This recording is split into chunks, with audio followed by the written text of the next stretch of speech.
തിരിച്ചു വരുന്നിരിക്കുന്നു. തൃശ്ശൂർ പൂരത്തിൻ്റെ പൂരത്തലേന്നത്തെ കാഴ്ചകളിലേക്ക് വീണ്ടും എത്തിയിരിക്കുകയാണ്. അരുണ്, നാളത്തെ ഒരു കാര്യം എന്ന് പറയുന്നത് നമുക്ക് അറിയാം. അരുൺ എല്ലാ കൊല്ലവും അരുൺ ചെയ്യുന്നതാണ് മഠത്തിൽ വരവ് പഞ്ചവാദ്യത്തെ ആദ്യാവസാനം വീക്ഷിക്കുക എന്നുള്ളത്. മഠത്തിലേക്കുള്ള തിരുവമ്പാടി വിഭാഗത്തിൻ്റെ പുറപ്പാടുണ്ട്. അവിടെ മുതൽ അരുൺ കൂടെ ഉണ്ടാവുമെന്നാണ് ഞാൻ പ്രതീക്ഷിക്കുന്നത്. എല്ലാ വർഷവും അത് ചെയ്യുന്ന ഈ ഇത്രയും വർഷം ഈ മഠത്തിൽ വരവ് പഞ്ചവാദ്യത്തിന്റെ കൂടെ സഞ്ചരിക്കുമ്പോൾ എന്താണ് അനുഭവം? എന്താ പറയുക, ഈ തൃശ്ശൂർ പൂരത്തിൽ വളരെ ഏറ്റവും പ്രധാനപ്പെട്ട ഘടകങ്ങൾ എന്താണെന്ന് വെച്ച് കഴിഞ്ഞാൽ അതിൽ ഒഴിച്ചുകൂടാൻ പറ്റാത്ത ഒന്നാണ് മഠത്തിൽ വരവ്. അതിൻ്റെ പിന്നിൽ കഥകളുണ്ട്. നമുക്ക് ഈ പൂരം എന്ന് പറയുന്ന സമയത്ത് ഇതിന് പിന്നിൽ ഒരുപാട് കഥകളുണ്ട് എന്നുള്ളതാണ്. ഈ മഠത്തിൽ വരവ് പഞ്ചവാദ്യത്തിനെ സംബന്ധിച്ചിടത്തോളം രാവിലെ ഈ തിരുവമ്പാടി ക്ഷേത്രത്തിൽ നിന്ന് ഭഗവതിയുടെ തിടമ്പു ഏറ്റിക്കൊണ്ട് മഠത്തിലോട്ട് ബ്രഹ്മസം മഠത്തിലോട്ടുള്ള എഴുന്നള്ളത്താണ് ആദ്യം. ആ പുറപ്പാട് എഴുന്നള്ളത്താണ് ആദ്യമായിട്ടുണ്ടാവുക. ആ പുറപ്പാട് എഴുന്നള്ളത്ത് പിന്നീട് നമുക്ക് കാണാൻ സാധിക്കുക അത് മഠത്തിലേക്ക് ബ്രഹ്മസം മഠത്തിലേക്ക് എത്തി അവിടെ നിന്നാണ് ഈ മഠത്തിൽ വരവ് പഞ്ചവാദ്യം ആരംഭിക്കുക എന്നുള്ളതാണ്.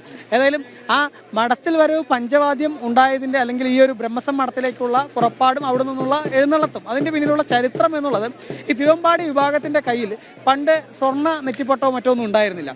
അപ്പോൾ ഇവരുടെ ആനയ്ക്ക് ഈ എന്തൊക്കെ പറഞ്ഞാലും ഇവർ തമ്മിലൊരു ആരോഗ്യകരമായിട്ടുള്ള മത്സരം എല്ലാ കാലത്തും ഉണ്ടായിരുന്നു, തിരുവമ്പാടിയും ഈ പാറമേക്കാവും തമ്മിൽ. അങ്ങനെ ആ മത്സരത്തിന് വേണ്ടിയിട്ട് ഇവർ ഒരു സ്വർണ്ണ നെറ്റിപ്പട്ടം കിട്ടിയാൽ നല്ലതായിരിക്കുമല്ലോ എന്നുള്ള ചിന്തയിൽ നടുവിൽ മഠത്തിലെ സ്വാമിയാരുടെ കയ്യിൽ ഈ ഒരു നെറ്റിപ്പട്ടം ഉണ്ട്. അത് ചോദിക്കുകയാണ്. അത് ചോദിക്കുന്ന സമയത്ത് ഇവർ അങ്ങനെ ഈ നെറ്റിപ്പട്ടം വേണമെങ്കിൽ സ്വാമിയാരുടെ ഒരു വലിയൊരു ബുദ്ധിയായിരുന്നു എന്നാണ് പറയുന്നത്. കാരണം അതിനുശേഷം മഠത്തിലെ പൂരത്തിൽ മഠത്തിൻ്റെ ഒരു വലിയൊരു പങ്കാളിത്തം ഉണ്ടാകുന്നു, വലിയ രീതിയിലുള്ള ഒരു പ്രാധാന്യം മഠത്തിന് വരുന്നു എന്നുള്ളതാണ്. സാധാരണ മഠം എന്ന് പറയുന്നത് ഇത്തരത്തിൽ പൂരാഘോഷങ്ങളുമായി ബന്ധപ്പെട്ട് നിൽക്കുന്ന ഒരു ഇടമല്ല. പക്ഷേ മഠത്തിൽ വരവ് എന്ന് പറയുന്ന പുതിയൊരു ചടങ്ങ് അവിടെ സ്ഥാപിക്കപ്പെടുന്നു. അത് സ്വാമിയാരുടെ ഒരു ബുദ്ധി കൂടിയായിരുന്നു എന്ന്. അതുകൊണ്ട് ഈ ഇത്രയും പൂരപ്രേമികൾക്ക്, നമുക്ക് മലയാളികൾക്ക് ഒന്നടങ്കം ഇത്രയും നല്ലൊരു പഞ്ചവാദ്യം ആസ്വദിക്കാൻ പറ്റും. എനിക്ക് തോന്നുന്നു കോങ്ങാട് മധുവിന്റെ പ്രമാണിത്വത്തിലാണ് എല്ലാ വർഷവും ഈ പഞ്ചവാദ്യം അവിടെ നടക്കാറുള്ളത്. ഈ സ്വർണ്ണക്കോലം അല്ലെങ്കിൽ സ്വർണ്ണ നെറ്റിപ്പട്ടത്തിന് വേണ്ടിയിട്ടാണ് ഈ പുറപ്പാട് എഴുന്നള്ളത്ത് തിരുവമ്പാടി ക്ഷേത്രത്തിൽ നിന്ന് അവിടേക്ക് തുടങ്ങിയത്. അവിടെ നിന്നാണ് ഈ പഞ്ചവാദ്യം തുടങ്ങുന്നത്. പഞ്ചവാദ്യം ഇത്രയും തിമില കലാകാരന്മാർ അണിനിരന്ന് പിന്നെ അതിൻ്റെ ആ ഒരു കൊമ്പും അതുപോലെ തന്നെ ഇലത്താളവും ഒക്കെ ചേർന്നുകൊണ്ടുള്ള പെരുക്കം, ആ പെരുക്കം നമുക്ക് കേരളത്തിൽ ഏറ്റവും അധികം കേൾക്കാൻ സാധിക്കുന്നത് അത് തൃശ്ശൂരിലാണെന്നുള്ളതാണ്. അതാണ് മഠത്തിൽ വരവിന്റെ സമാനം തന്നെയാണ് നമ്മുടെ പാറമേക്കാവ് ഭഗവതിയുടെ പൂരപ്പുറപ്പാട് എന്ന് പറയുന്നത്.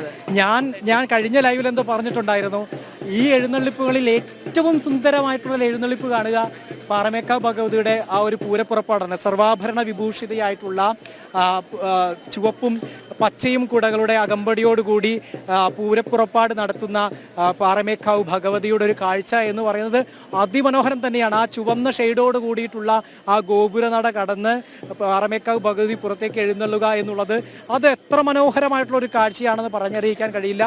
ഒപ്പം അതിൻ്റെ കൂടെ ഒരു ചെമ്പട മേളം കൂടി അതിനെ കൂടെ ഉണ്ടാകുമ്പോൾ ഈ ഇലഞ്ഞിത്തറ മേളത്തിന് മുമ്പുള്ളൊരു ട്രെയിലർ അവിടെ സംഭവിക്കുകയാണ് എന്നുള്ളതാണ്. അതിനുശേഷം ചെറിയ കുടമാറ്റത്തോടു കൂടി ആ പാറമേക്കാവ് ഭഗവതിയുടെ എഴുന്നള്ളിപ്പ് പടിഞ്ഞാറേ ഗോപുര നട വഴി വടക്കുന്നാഥനിലേക്ക് പ്രവേശിക്കുകയും അത് മഠത്തിൽ വരവ് പൂർത്തിയാക്കിയതിനു ശേഷമുള്ള ആ ഒരു ഇലഞ്ഞിത്തറ മേളത്തിന്റെ ആ ഒരു ഗതി പിടിക്കുന്ന ഒരു മാറ്റമുണ്ട്. ഈ ചെമ്പടമേളത്തിൽ ഇങ്ങനെ തുടങ്ങും, മെല്ലെ പതിയെ തുടങ്ങും. അങ്ങനെ പതികാലത്തിൽ നിന്ന് തുടങ്ങി അത് അങ്ങനെ ഈ എലഞ്ഞിത്തറയുടെ ഭാഗത്ത് എത്തുമ്പോഴേക്കും എലഞ്ഞിത്തറ മേളം 300 പരം കലാകാരന്മാർ അതിമനോഹരമായിട്ടുള്ള ഒരു സിംഫണി അവിടെ സംഭവിക്കാൻ സ്ഫോടകാത്മകമായിട്ടുള്ള താളം എന്ന് വേണമെങ്കിൽ നമുക്ക് പറയാം. ആ സമയം നമ്മുടെ യാതൊന്നിന്റെയും കമന്ററിയുടെയോ അല്ലെങ്കിൽ യാതൊന്നിന്റെയും വിവരണത്തിന്റെയും ഒന്നും ആവശ്യമില്ല. അതാരും ആവശ്യപ്പെടുന്നുമില്ല. കാണികൾക്ക് കേൾക്കേണ്ടത് ആ ചെണ്ടയുടെ പെരുക്കങ്ങളാണ്. കാലങ്ങൾ ഇങ്ങനെ മാറി മറിയുന്ന അത്ഭുതകരമായിട്ടുള്ള ആ കാഴ്ചയും ആ ഒരു ശബ്ദവിന്യാസം എല്ലാം അത്ഭുതകരമായി കാണുക. നമുക്കറിയാം ഇപ്പോഴും പെരുവനത്തിൻ്റെ നടവഴിയിലുള്ള ഒരു മേളം എന്ന് പറയുന്നത് അത് വളരെ ഒരു പ്രത്യേകതയാണ്. കാരണം അവിടെയാണ് മേളം ഉത്ഭവിച്ചത് തന്നെ പെരുവനത്തിൻ്റെ ആ ഒരു നടവഴിയിലാണ്. മാത്രമല്ല ആ പെരുവനത്തിൻ്റെ നടവഴിയുടെ ഒരു ഭൂമിശാസ്ത്രം ഈ മേളത്തിന് എന്തെന്നില്ലാത്തൊരു അനുഭൂതി, ഒരു പ്രത്യേക ആസ്വാദനത്തിൻ്റെതായിട്ടുള്ള ഒരു സ്ഥലം സൃഷ്ടിക്കുന്നു എന്നുള്ളത് തെളിയിക്കപ്പെട്ടിട്ടുള്ളത് കൂടിയാണ്. കാരണം ഈ റസൂൽ പൂക്കുട്ടിയെല്ലാം അതിൻ്റെ ഒരു അവിടുത്തെ മേളമെല്ലാം റെക്കോർഡ് ചെയ്തിരുന്നു. പെരുവനത്തിൻ്റെ ആ നടവഴിയിലുള്ള ആ റെക്കോർഡെല്ലാം തന്നെ നടന്നിരുന്നു. അപ്പോൾ അവരെല്ലാം പറയുന്ന അത്രയും ആ നടവഴിയിലുള്ള മേളം എന്ന് പറയുന്നത് അതിമനോഹരമാണ്. അതുപോലെ തന്നെയാണ് ഈ ഇലഞ്ഞിത്തറ. നമുക്കറിയാം ഇപ്പോൾ ഈ മേടമാസത്തിൽ ഇലഞ്ഞിയെല്ലാം ഒന്ന് പൂത്ത് കൊഴിഞ്ഞുകൊണ്ടിരിക്കുന്ന സമയത്ത് ആ ഇലഞ്ഞിയുടെ മാദക ഗന്ധത്തിന് കൊഴുപ്പ് കൂട്ടുക എന്ന് പറയുന്നത് ഇലഞ്ഞിത്തറ മേളമാണ്. ഇലഞ്ഞിത്തറ മേളത്തിന്റെ ആ ഒരു ഗതിവേഗങ്ങൾ ഇങ്ങനെ കൂടുമ്പോഴുണ്ടാവുമല്ലോ, ആളുകൾ ഇങ്ങനെ ആകാശത്തേക്ക് എറിയുന്ന കൈയെറിഞ്ഞ് താളം എറിയുന്നത്, ആ കൈ അങ്ങ് കയ്യിൽ നിന്ന് വിട്ടുപോയാലോ എന്ന് തന്നെ നമുക്ക് ആ കൈകൾക്കൊക്കെ ഈ കൈകൾ ഉയരുന്നതിന് പോലും ഒരു താളമുണ്ട് എന്നുള്ളതാണ്. ഇലഞ്ഞിത്തറ മേളം കാണുമ്പോൾ നമുക്ക് ചില ആളുകളുടെ കൂടി ഒരു പ്രതികരണം, കാരണം പൂരപ്പറമ്പിലേക്ക് ഒരു ആളുകളുടെ ഒരു പ്രതികരണത്തിലേക്ക് പോകാന്ന് പറയുന്നത് എങ്ങനെയാണ് ഈ പൂരത്തിന്റെ എങ്ങനെയാണ് ഒരു മുതിർന്ന വ്യക്തി എന്നുള്ള നിലയ്ക്ക് പൂരം ഇതിനു മുമ്പ് മനോഹരമായിട്ട് ആസ്വദിക്കാറുണ്ട്? ഇവിടെ പൂങ്ങുന്നുള്ള ആളാണ് തൃശ്ശൂർ. പൂങ്ങുന്ന അടിച്ചു പൊളിക്കാം, അല്ല പൂരം അടിച്ചു പൊളിക്കാം, അടിച്ചു പൊളിക്കുകയാണ്. കഴിഞ്ഞ പ്രാവശ്യം ചില പ്രശ്നങ്ങളുണ്ട്, അതിപ്പോ അതൊക്കെ അങ്ങ് തിരക്കാണ്, നല്ല തിരക്ക്, പൂരം നല്ല തിരക്കായിരുന്നു. ആളുകൾ ഇങ്ങനെ പൂരത്തെ ആകർഷിച്ച് ഇങ്ങനെ എത്തുവാണെന്നേ. അല്ല ആളുകളെല്ലാം നല്ല കുഴപ്പമൊന്നുമില്ല, നല്ല എന്താണ് ഈ പൂങ്കുന്നംകാരൻ പറയുമ്പോൾ തൃശ്ശൂർ പൂരത്തിന് ഏറ്റവും അധികം ഇഷ്ടമുള്ള എന്താണ്? നമ്മുടെ ശ്രീരാമന്റെ അമ്പലമുണ്ട്, അത് തന്നെ. അല്ല, ഈ തൃശ്ശൂർ പൂരത്തിന് ഏറ്റവും ഇഷ്ടമുള്ള കാര്യം എന്താണ്? തൃശ്ശൂർ പൂരം, അത് ശരി. തൃശ്ശൂർ പൂരം എന്ന് ഞാൻ കുടമാറ്റം തന്നെയാണല്ലോ. കുടമാറ്റം ഓരോരുത്തർക്ക് ഓരോ ഇഷ്ടങ്ങളാണെന്നുള്ളതാണ് അല്ലേ? ചേട്ടൻ പുറകിലുള്ള ചേട്ടനെ നമ്മുടെ തൃശ്ശൂരെ സംബന്ധിച്ചോളം ഏറ്റവും മഹത്തായ ഒരു ഉത്സവമാണ് തൃശ്ശൂർ പൂരം. എല്ലാവർക്കും ജാതി അത് വർഗ്ഗഭേദം തന്നെ എല്ലാവർക്കും പങ്കെടുക്കാവുന്ന ഏറ്റവും ഒരു മഹത്തരമായിട്ടുള്ള ഉത്സവം തന്നെയല്ലേ.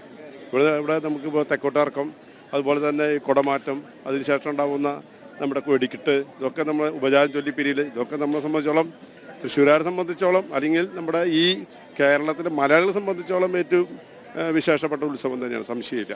എല്ലാവരും സംബന്ധിച്ചോളം ഈ ചേട്ടനൊരു തമിഴ് പാട്ട് പാടാന്ന് കൂടെ പറയാം. അതെന്നാ ശരി, പൂരമായിട്ട് ഒരു തമിഴ് പാട്ടും കേട്ട് കളയാം. തമിഴ് പാട്ടാണ് മലയാളിയുടെ സ്വന്തം പൂരത്തിൽ തമിഴ് പാട്ട്. തമിഴ് പാട്ടെന്ന് പറഞ്ഞാൽ രജനീകാന്തിന്റെ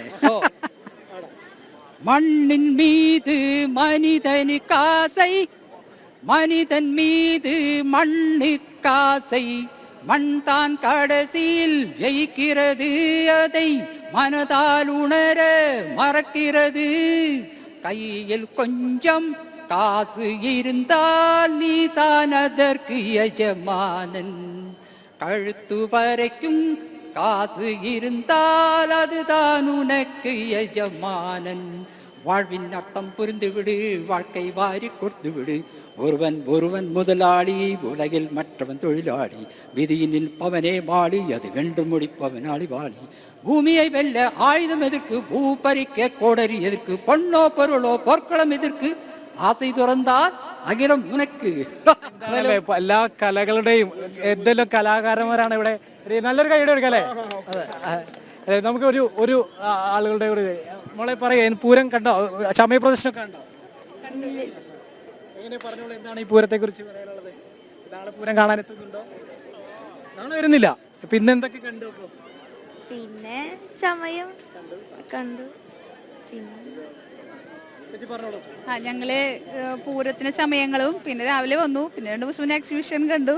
അങ്ങനെ നാളെ പൂരം കാണണം വരുന്നു. പക്ഷെ തിരക്ക് കാരണം പിന്നത്തെ സ്ഥിതിക്ക് വരണം. 2 വരികൾ ഇങ്ങനെ പാടാമെന്ന് വെച്ചിട്ട് തൃശ്ശൂർ കാന്ത ഞാനും വരാം തൃശ്ശൂർ പൂരം കാണാം, കാന്ത ഞാനും വരാം തൃശ്ശൂർ പൂരം കാണാൻ. പൂരം എനിക്കൊന്ന് കാണണം കാന്ത, പൂരം എനിക്കൊന്ന് കാണണം കാന്ത, പൂരം അതിലൊന്നു കൂടണം കാന്ത, പൂരം അതിലൊന്നു കൂടണം കാന്ത. കാന്ത ഞാനും വരാം തൃശ്ശൂർ പൂരം കാണാൻ, കാന്ത ഞാനും വരാം തൃശ്ശൂർ പൂരം കാണാൻ. കാന്തേ നീയും പോരെ തൃശ്ശൂർ പൂരം കാണാൻ, കാന്തേ നീയും പോരെ തൃശ്ശൂർ പൂരം കാണാൻ. എല്ലാവരും ഇപ്പോൾ ഒരു പൂരം ഇങ്ങനെ അടിച്ചു പൊളിക്കാൻ വേണ്ടി നിൽക്കുകയാണ്. പൂര തലേന്നത്തെ കാഴ്ചകൾ ഇങ്ങനെ അതിമനോഹരമായി തുടരുകയാണ്. തൃശ്ശിവ പേരൂരിൽ ഒരു നെയ്മലയ്ക്കകത്താണ് വടക്കുന്നാഥൻ കുടികൊള്ളുന്നത് എന്നാണ് വിശ്വാസം. അതുകൊണ്ട് തന്നെ ഈ ഉത്സവം കാണുന്നതിന് വേണ്ടി, ഉത്സവത്തിൻ്റെ ഈ ഘടകക്ഷേത്രങ്ങളെല്ലാം തന്നെ വടക്കുന്നാഥനെ വണങ്ങുന്നതിന് വേണ്ടി എത്തുന്നു. അവിടെ നിന്ന് വണങ്ങിയതിന് ശേഷം തിരികെ പോകുന്നു. അതിനിടയ്ക്ക് പല വിധത്തിലുള്ള മേളങ്ങൾ അരങ്ങേറുന്നു. ഇലഞ്ഞിത്തറ മേളവും അതുപോലെ തന്നെ ഈ വടത്തിൽ വരവ് പഞ്ചവാദ്യം അടക്കമുള്ള മേളങ്ങൾ അരങ്ങേറുന്നു. അതിനിടയിൽ ഒരു കുടമാറ്റം ഉണ്ടാകുന്നു.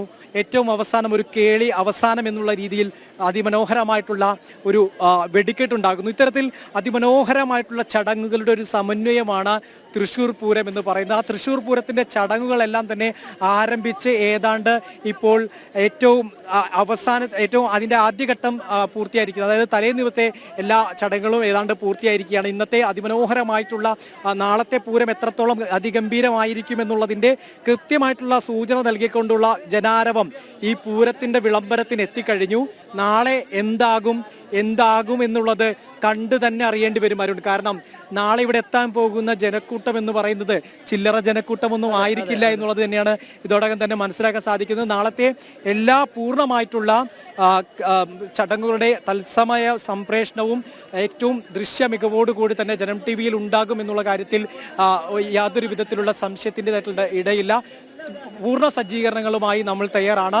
റിപ്പോർട്ടുകളും തത്സമയ സംപ്രേഷണങ്ങളും എല്ലാമായി ഇത്തരത്തിൽ അതേസമയം സ്ക്രീനിന്റെ വിവിധ ഭാഗങ്ങളിൽ വിവിധ കാര്യങ്ങൾ, അതായത് ഒരു സമയത്ത് മടത്തിൽ വരവ് പഞ്ചവാദ്യാണെങ്കിൽ മറ്റേ സൈഡിൽ പാറമേക്കാവിന്റെ എഴുന്നള്ളത്തെല്ലാം അതിന്റെ തനിമയൊട്ടും ചോരാതെ ഇടപെടലുകൾ ഇല്ലാതെ തന്നെ തത്സമയം നാളെ പ്രേക്ഷകർക്ക് ആസ്വദിക്കാൻ കഴിയും എന്നുള്ളത് തന്നെയാണ് നമുക്ക് ഈ നിമിഷം നമുക്ക് പറയാൻ കഴിയുന്നത്. ഇന്നലെ സാമ്പിൾ വെടിക്കെട്ടിന്റെ തത്സമയ സംപ്രേഷണം എല്ലാം തന്നെ പ്രേക്ഷകർ കണ്ടതാണ്. ഒരു പക്ഷേ മറ്റ് മാധ്യമങ്ങൾക്ക് മുമ്പേ തന്നെ ഒരു തത്സമയ സംപ്രേഷണം ആരംഭിച്ചത് ജനത്തിൻ്റെതായിട്ടുള്ള പൂരവിളംബരം, ജനത്തിൻ്റെ പൂരവിളംബരം എന്ന് കാന്ത ഞാനും വന്നും എന്ന പേരിൽ നമ്മൾ ആരംഭിച്ച ആ ഒരു സെഗ്മെന്റ് ഇപ്പോഴും തുടരുകയാണ്. ഒരു പക്ഷേ ഏറ്റവും ആദ്യം ഇവിടെ നിന്നുള്ള തത്സമയ സംപ്രേഷണം ആരംഭിച്ചത് തന്നെ നമ്മൾ തന്നെയാണ്. അത് ഈ പൂരത്തിനെ ഉപചാരം ചൊല്ലി പിരിയുക മാത്രമല്ല, പൂരക്കഞ്ഞി കഴിച്ച് പൂരത്തിന്റെ ഏറ്റവും അവസാനത്തെ ഒരു ചടങ്ങ് പ്രാദേശികമായി പറയുന്നതാണ്. പൂരം അവസാനിക്കുന്നത് ഉപചാരം ചൊല്ലി പിരിയുന്നതോടുകൂടിയല്ല, പാറമേക്കാവ് തിരുവമ്പാടി വിഭാഗങ്ങളുടെ പൂരക്കഞ്ഞി കുടിച്ച് പിരിയുന്നതോടുകൂടിയാണ് പൂരം അവസാനിക്കുക എന്നുള്ളതാണ് പറയപ്പെടുന്നത്. അപ്പോൾ അതിൻ്റെതെല്ലാം പൂർണ്ണ വിവരങ്ങൾ തത്സമയം പ്രേക്ഷകരിലേക്ക് എത്തും. അത് ഉറപ്പ് ഇപ്പോൾ നൽകുന്നു. ഈ സാമ്പിൾ വെടിക്കെട്ട് അതിമനോഹരമായിട്ടുള്ള കാഴ്ചകൾ പ്രേക്ഷകരിലേക്ക് എത്തിയിരുന്നു. ഇന്നത്തെ പൂര വിളംബരത്തിൻ്റെതായിട്ടുള്ള അതിമനോഹരമായിട്ടുള്ള കാഴ്ചകൾ നെയ്തലക്കാവിലമ്മ ചെമ്പട്ടണിഞ്ഞ് എറണാകുളം ശിവകുമാർ എന്ന ഗജരാജന്റെ മസ്തകത്തിലേറി തെക്കേ ഗോപുര നട തുറന്ന് ജനങ്ങളെ അഭിവാദ്യം ചെയ്തുകൊണ്ട് ഈ പുരുഷാരത്തെയും ഈ തൃശ്ശൂർ പൂരത്തെയും പൂരപ്രേമികളെയും എല്ലാം അഭിവാദ്യം ചെയ്തുകൊണ്ട് തുമ്പുയർത്തുന്ന അതിമനോഹരമായിട്ടുള്ള കാഴ്ചകളെല്ലാം തന്നെ പ്രേക്ഷകർ ഇതോടകം തന്നെ ആസ്വദിച്ച് കഴിഞ്ഞിട്ടുണ്ട്. ഇനിയുള്ള മണിക്കൂറുകളിൽ ഇത് തുടരുക തന്നെ ചെയ്യും. പ്രേക്ഷകർ ജനം ടി വിയോടൊപ്പം തുടരുക എന്നുള്ളത് തന്നെയാണ് നമുക്ക് ഈ നിമിഷം പറയാൻ കഴിയുന്നത്, അല്ലേ? തീർച്ചയായിട്ടും ഈ പൂരപ്പറമ്പിൽ ഓരോ നിമിഷവും ആളുകൾ ഇങ്ങനെ കൂടിക്കൊണ്ടേയിരിക്കുകയാണ്. എല്ലാവരും പല വർണ്ണ വൈവിധ്യങ്ങൾ ഇങ്ങനെ അത് ആസ്വദിക്കുകയാണ്. അത് നമ്മൾ എല്ലാവരും ചിന്തിക്കുന്നത് മേളം കാണാനും അതുപോലെ വെടിക്കെട്ട് കാണാനും ഒക്കെ മാത്രം.